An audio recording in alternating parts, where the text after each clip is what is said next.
You just saw Dalia DiPolito crying over her husband's death, but something that isn't real. Her tears and the officer's report, it's all done to uncover the real plan in this video. Let's delve into the wild case of Dalia and how a clever sting operation saved her husband in 2008. Dalia DiPolito worked in real estate and had a side job as an escort when she met Michael DiPolito. Despite Michael's success, he had a fraud record. Their marriage soured over time, with Dalia using his criminal past to manipulate him for her gain. When police got a tip about Michael's drug involvement, fearing asset loss, he transferred everything to Dalia. With his assets now hers, she aimed to get rid of him. Dalia contacted her ex-boyfriend Mohammed Shihade to hire a hitman, but instead of finding one, he went to the police and told them about her request.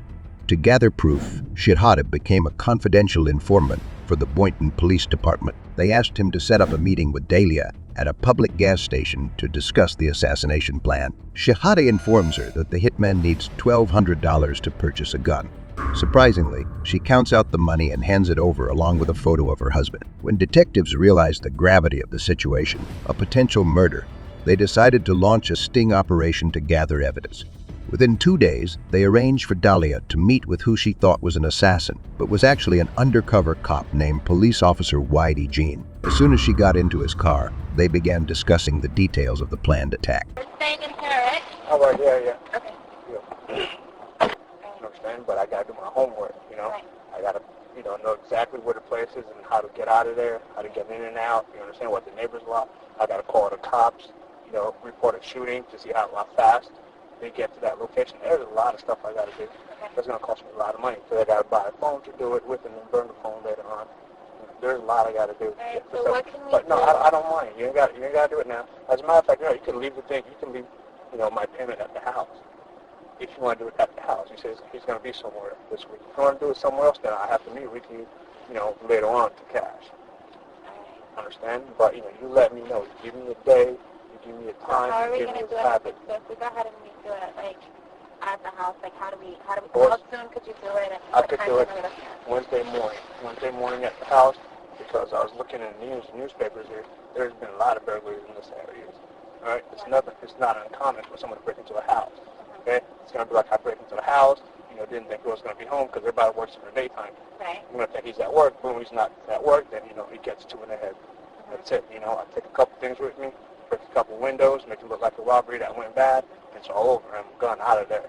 You understand? I'm not gonna be by myself. I'm gonna have other people watching my back. Doing the thing. You know what I'm saying? Because he has guns in the house. No.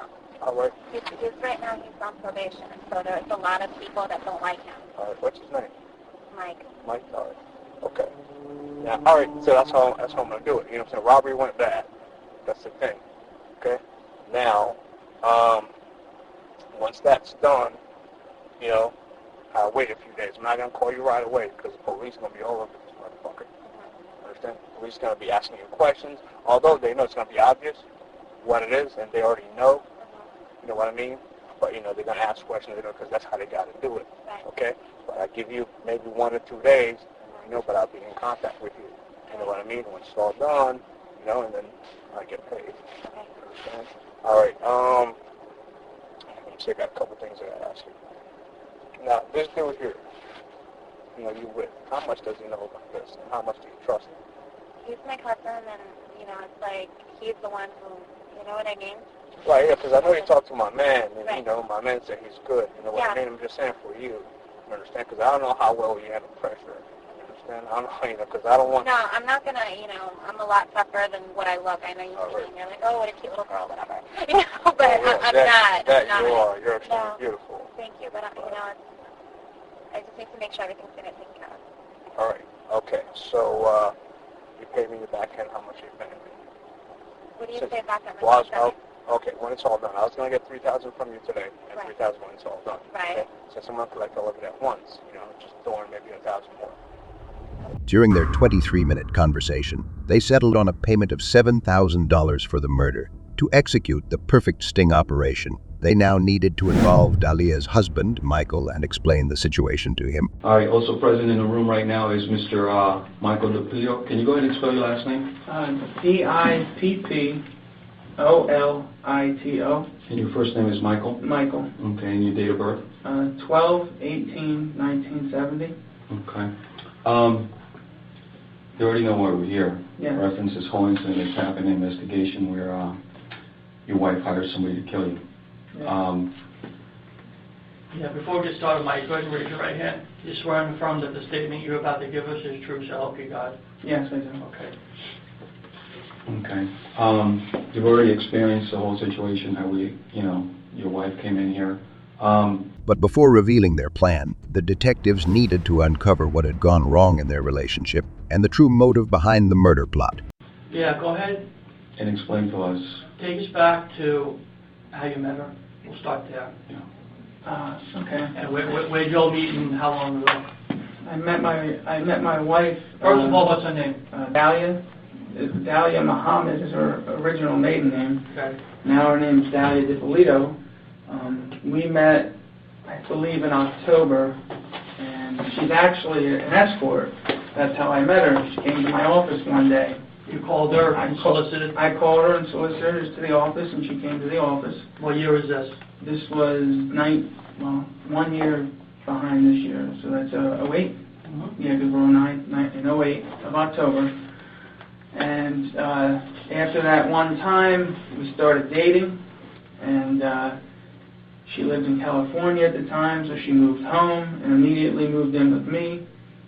And pretty much we were on a fast-track relationship, getting along great, everything's great, and as soon as we moved out of Boca in January, and I purchased a home in Boynton, and I would say 2 weeks after we did that, I hired a lawyer to get off of probation.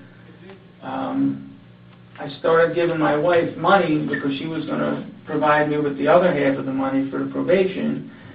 And just for the record, what were you on probation for? Just real quick. Organized fraud. Okay. Basically, we were trading commodities that didn't exist. All right, that's enough of that then. And then I provided her with $100,000. She was supposed to provide me with $90,000, and my lawyer is telling me it's not here, it's not there. She was supposed to send a wire. The wire magically never showed up, and then the story was just unbelievable. And what do I do with that? And then I turned around and I was going to leave, and then she got honest that she messed my money up in some wire scheme where she was supposed to send it and make money on it. And so how long did you date before you actually got married? we dated from October to January. Okay. So however long that would be exactly, 2-3 months. 3 Right. months. So that's pretty quick. So you get married, and then how long after you get married do you start, or do you ever feel that something's not right with her? About a month and a half. Right away. The money starts disappearing. I had drugs planted on my truck. The officers came out to search my truck. I'm not a drug dealer. I never was. Where did that happen at? The Ritz-Carlton in Manalapan. I came out one day, and we were leaving in the morning, and an officer approached me, "Is this your truck?" I said, "Yes, it is," and I didn't know what he wanted. He goes, "Can I search it? There's been activity on it. Someone called," and I'm like, "Absolutely, you can search it." The officer searches the truck. There's nothing in the truck. He lets me leave. I figured someone called, but nobody knew we were there. It's an unexplainable thing. Were any drugs found? The next day, I went to get gasoline in the truck. There was drugs in my gas cap. So luckily, You had no knowledge of that? No. I mean, thank God, I let the officer search the truck. There's nothing in the truck. Thank God he didn't find them, because that would have been a disaster. Point being, though, it was unexplainable. Nobody knew we were there. Nobody knew we were there. So who do you suspect planted it? A hunch. A hunch was my wife. Okay. And I played it through my head 1,000 ways. I thought, could it be? I'm laughing. I even thought maybe it wasn't me who put it there, and didn't remember. But I don't, the point is, nobody knew we were there. Nobody had access to my vehicle except my wife. What would her motivation be for doing that? You're on probation at the time. At that point, yes. And at that point, she already had stolen $100 and some thousand from me. And so now I'm out $100,000, and she got me involved in another scheme to where I lost another 90 or another 100,000 trying to, I lost $240,000 with this girl. It's unexplainable money. Just stupid stories, one after the other. I'm the stupid one, but the point is, it's unexplainable. What other situations have you had to deal with before? After that incident in Manalapan, we went to West Palm Beach to go have dinner at a City Place, and this was about 2 weeks later. I come out to the truck again, and I see a bunch of cops standing there, and I laughed. I said, yeah, they're here for us, as a joke. So I walk up to the truck, lo and behold, they approach me, and I'm like, I can't believe it. And same routine, can we search the truck? I said, absolutely you can, you know, and they're looking, they find a cigarette pack up under my spare tire. It had a little bit of cocaine in it, they said. They let me go because, you know, I explained to them, look, man, of course you can search, whatever. And the reason they let us go is the phone call to the police station was that I had a kilo of cocaine under my spare tire. And like, once again, we were driving down 95 that day, and we were going home. And we're on 95 in Gateway. We were going home. And then last second, oh, let's go to West Palm. We went to West Palm last second. Nobody again knew we were up in West Palm. Nobody knew where we were. And the only person that knew would be my wife. Again. You know, another unexplainable incident. And you've had other experiences after that, too? Or? One day I come out of the gym, there's a note on my car, leave $40,000 in a bag, don't tell your wife. You know, my wife was getting these fake prank calls, supposedly, from some Detective Hurley. These early signs should have been red flags for Michael regarding Dahlia.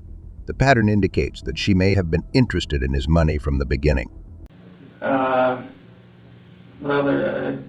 Just a handful of unexplained incidents. You know. Was there ever, I mean, earlier when we had you in here, you were talking about drinking something and you thought it might have been poison? Did you say that? No, I was actually, my mother knows about all this, and she put her on it and says, because I take drug tests for probation. Okay. And my mom says, you better watch because you don't know if something's in there. Like, my mom accused her of putting something in my food. And I don't know about all that, but you understand, everybody around me knows about all this crazy shit, and they all know something was wrong. And People have been saying stuff about it, or? Everybody's been telling me about it, and I lost basically 2 of my best friends over this. They want nothing to do with me because they know some bullshit's going, something's wrong. My mother just doesn't say anything anymore, and that's why today, honestly, I'm not very surprised or shocked about all this, you know. I mean, I guess fool me once, fool me twice, fool me 3 times. At this point, there's just nothing left to say. It's just ridiculous. It's possible that arranging the hit was her way of trying to secure the money for herself. I don't think anybody in their regular life has this many unexplainable incidents, and I've had them in less than 7 months.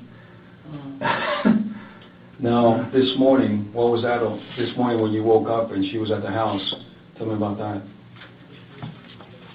I've been laid up, had a little surgery on my back for a week and a half, and this, you know, I go to the gym at 5 o'clock every day. I've been going 5 years or more. And I would say maybe 2 months ago, she all of a sudden wants to go with me. And, you know, as soon as she goes with me, don't I get a note on the car window? And she's with me. Like, you know, I've been going there forever without an incident. And for her to go to the gym with me is just ridiculous. She just never wanted to. I thought it was a little weird. I didn't think much of it. So all of a sudden, I'm laid up, and she says, today, I'm going to go to the gym. I'm not feeling good, you know, this, that, and the other thing. And, you know, I didn't think much of it. I did think it was odd. But, you know, I had to kind of give her the benefit of the doubt, you know. Now, today when she goes to the gym, when was the last time she went to the gym early in the morning, do you know? Since she was with me 2 weeks ago. 2 weeks ago? That was just one time, and then today? Well, she was going for a couple weeks with me, but Okay. she stopped. As soon as I stopped, she stopped. With that plan in motion, Michael was brought in and asked to be at the station during the hours of the fake planned hit. Meanwhile, Dahlia was told to be at the gym, her alibi. While she was there, the police called her and urgently asked her to come home, knowing this was where her husband was supposed to be killed. This was the moment when the police called her to tell her about her husband's supposed death, and she had to react convincingly. Now, let's judge how well she handled it. We had a report of a disturbance at your house, and there were shots fired. Is your husband Michael? Okay, I'm sorry to tell you, ma'am, he's been killed. No. He's been killed, ma'am. I'm sorry. No, he's not. Listen. No. Try to calm down. Listen, right now what we need to get you to the station. No. We need to get you to our police station. I want to I can't let you see him, man. We have to do our job. If you want us to find his killer, okay, we need you to calm down. I'm going to need you to go with these detectives, okay? Does he have enemies? Is there anyone that would want to hurt him? Okay, who would want to hurt him? Witnesses said they saw a black male running from me. I can't let you see him, ma'am. Ma'am, I cannot do this right now. Ma'am, I can't do it. Detective Yopi, I need you to take her to the station. Now Dahlia is taken to the police station to answer questions about her recent whereabouts. I can't. Ma'am, go with these detectives. If you want to help your husband, okay? If you want to help your husband, you need to go to the station with these gentlemen and tell us everything you know about who he knows, who he's connected to. Don't worry, we've already taken care of your dogs with animal control for right now. Everything's under control. And we'll take care of everything else, okay? Thank you, guys. So far, the police sting operation has been a massive success. Now, they just need to see what else they can uncover from her during the interrogation. All right, honey. No, you don't want to see him. Believe me, if you cannot afford a lawyer, you're entitled to the presence and representation of a court-appointed lawyer where you make any statement during the questions. Do you understand that? Being recorded means Dahlia can't afford to break down or make excuses. She has to be extremely cautious about everything she says. Even though the evidence against her is clear, any inconsistencies during this interrogation could lead to even harsher consequences and more jail. If at any time, this is something because we're going to videotape that I need you to sign also. It gives us the right to videotape it. You want to read that? I don't want to be videotaped. Well, you're being videotaped. That's all part of it.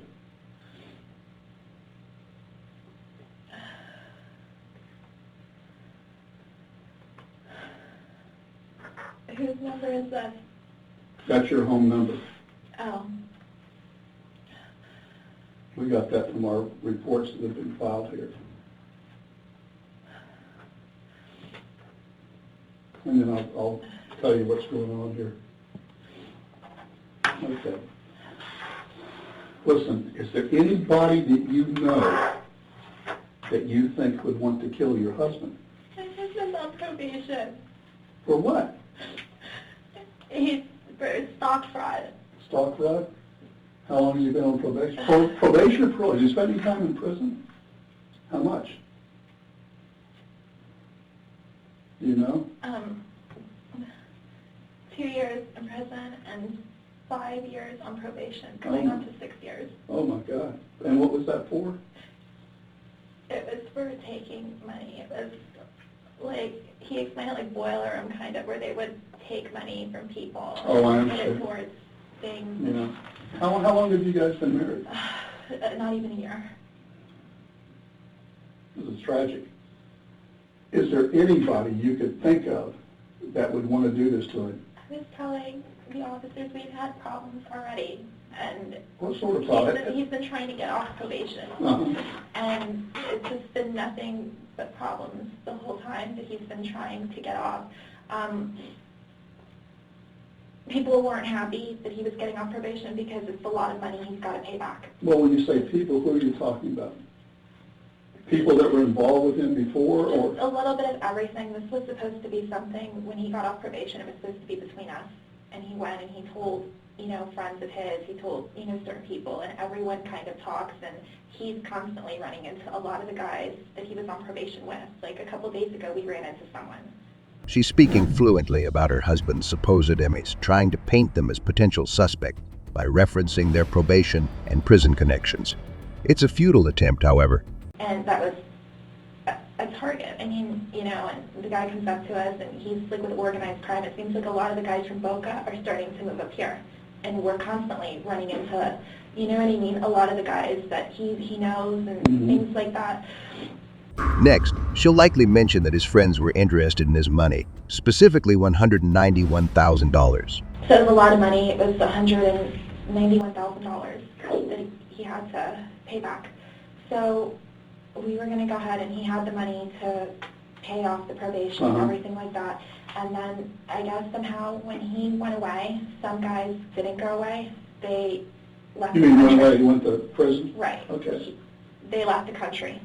And so somehow he was dealing with some of those guys because they thought that he owed them, and I don't know. something with that he was taking care of.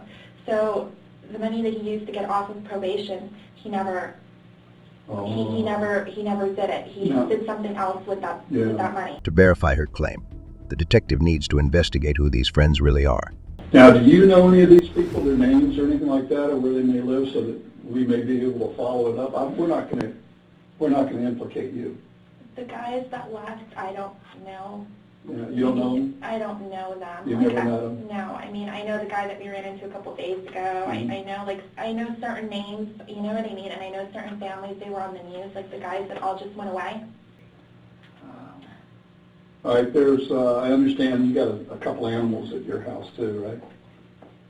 So, I guess, I want to tell you everything, the whole, so Please you do. guys kind of know Yeah, what's going on. I do. Okay. I want to know. So, that's what happened with that. So he didn't know how to tell everybody what was going on with everything. And so he pretty much, he told them that, like, you know, I had the money and I took it and I got involved in like a Bernie Madoff kind of scheme because he didn't know how to tell, you know, his mom and everybody what was going on. You're lucky.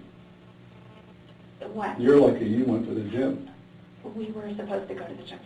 Oh, both you were supposed to go? He didn't know if he was going to, he just had liposuction, and he had like 2 blood handles removed from here. I think he had something little, and 2 weeks ago he had surgery.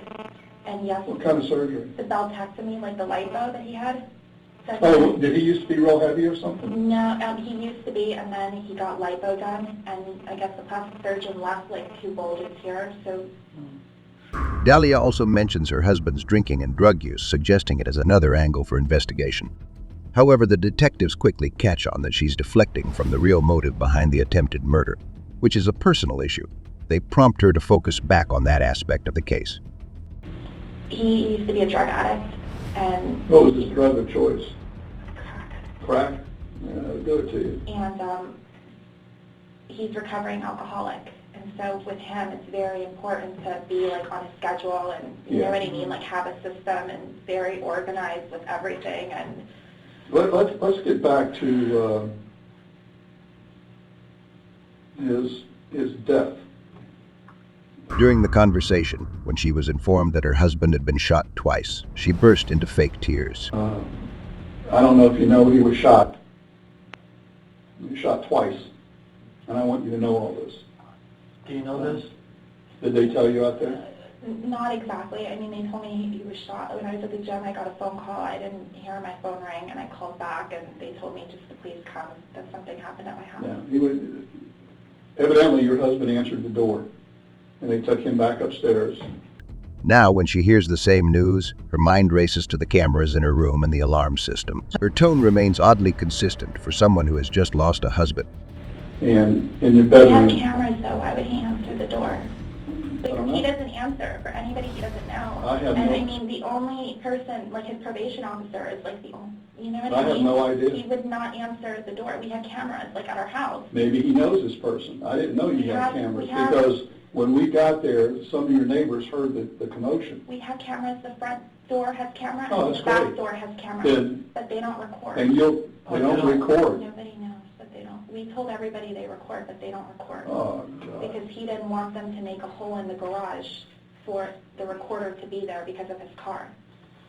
Well, when we got there, your door was wide open. When the officers got there, your door was wide open. They went in and looked. They said there was 2 dogs in the house in a crate or a cage or something like that. And he was found in the bedroom. He was shot twice in the head. He wouldn't open the door unless it's somebody that he knows, because Well, we don't open for anybody. Now, you have to understand, I wasn't there, neither was he. We have other people there, so maybe somebody broke into the house or something. I don't know.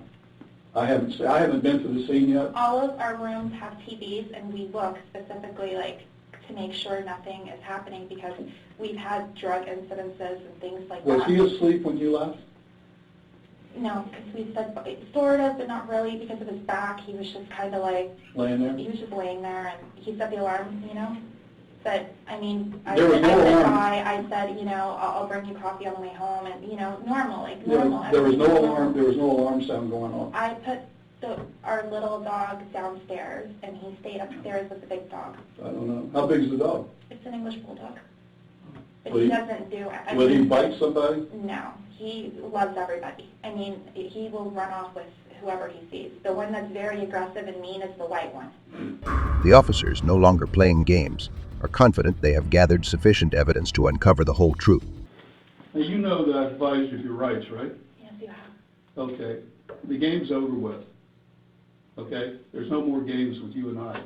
Now we're gonna get down to serious business. I wanna know if you know this guy.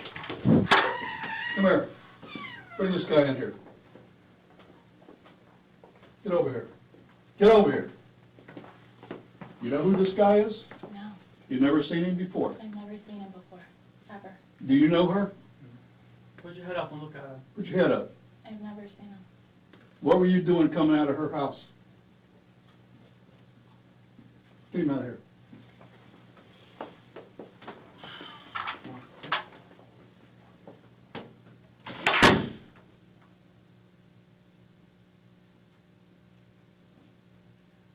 You're going to jail today for solicitation of murder. You're under arrest. Listen to I me. didn't do anything. You're going I to didn't jail. do anything, please, I didn't do anything. Tell me you didn't do anything. I didn't do anything. You're going to jail today. As soon as I'm done, they're going to come in here and handcuff you and take you to the Palm Beach County Jail, book you for solicitation of first-degree murder on your husband. Your husband is well and alive. Thank God.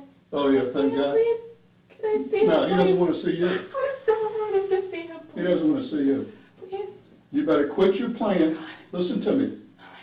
I want you to quit your acting and get this over with. I'm not. Yes, you are. I'm not. Okay, you know what? You need a real good attorney.